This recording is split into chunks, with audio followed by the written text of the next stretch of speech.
ధనవంతులు అవ్వాలంటే ఏదైనా వ్యాపారం చేయాలని చాలామంది చెప్తూ ఉంటారు. ఉద్యోగం చేస్తూ ధనవంతులు అవ్వడం కూడా కష్టం.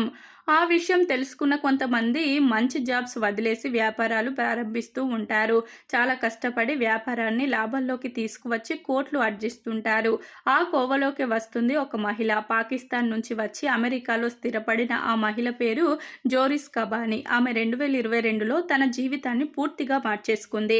గోల్డ్ మ్యాన్ సాక్స్, జేపీ మోర్గాన్ చెస్ లాంటి పెద్ద కంపెనీల్లో పనిచేసి లక్షల రూపాయలు సంపాదించిన ఆమె తనకు చాలా ఇష్టమైన దుస్తులను ఆన్లైన్లో అమ్మే వ్యాపారం చేయాలని నిర్ణయించుకుంది. పేద కుటుంబం నుంచి వచ్చిన ఆమె చిన్నప్పటి నుంచి డబ్బులను ఎలా ఆదా చేయాలో తెలుసుకుంది. పాకిస్తాన్లో చాలా మంది పిల్లలు డాక్టర్లు, ఇంజనీర్లు లేదా ఫైనాన్స్ రంగంలో ఉద్యోగాలు చేయాలని అనుకుంటూ ఉంటారు. కానీ జోరిస్కు మాత్రం ఫ్యాషన్ మీద చాలా ఇష్టం. ఆమె బట్టలు ఆన్లైన్లో అమ్మడం మొదలుపెట్టి కొద్ది రోజుల్లోనే చాలా లాభాలను సంపాదించింది. తన వ్యాపారం పైనే పూర్తిగా దృష్టి పెట్టిన జోరిస్ ప్రతి నెల లక్షల రూపాయలు సంపాదిస్తుంది. ఫైనాన్స్ రంగంలో చదువు పూర్తి చేసిన తర్వాత జోరిస్ 2010లో గోల్డ్ మ్యాన్ సాక్స్ లో పనిచేయడం మొదలుపెట్టింది. 2013లో జేపీ మోర్గాన్ చెస్ కు మారింది.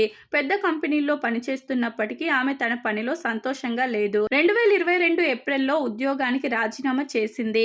కొన్ని నెలల తర్వాత తమ్ముడు ఆమెకు వాట్ నాట్ అనే అప్లికేషన్ గురించి చెప్పాడు.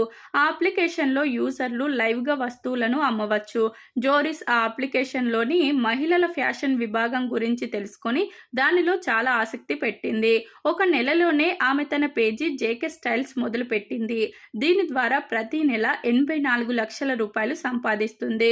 మొదటి లైవ్ స్ట్రీమ్ సెటప్ చేసిన తర్వాత జోరిస్ తన నైపుణ్యాలను ఉపయోగించి సెకండ్ హ్యాండ్ స్టోర్లు, క్లియరెన్స్ సేల్స్ నుంచి 50 వస్తువులను కనుగొంది. మొదటి లైవ్ స్ట్రీమ్ సమయంలో ఆమె దాదాపు 50 మంది వీక్షకులను ఆకర్షించింది. వాటిలో 20 నుంచి 30 మంది ఆమె నుంచి బట్టలు కొనుగోలు చేశారు. వింటేజ్ టీషర్ట్లు, నైట్ హుడ్డీలు సేల్ అయ్యాయి. మొదటి నెలలోనే ఈ మహిళ ఏకంగా 10 లక్షల రూపాయలు సంపాదించింది. ఇప్పటికే ఆమె 75,000 డ్రెస్సులు అమ్మి చాలా కోట్లు వెనకేసుకుంది.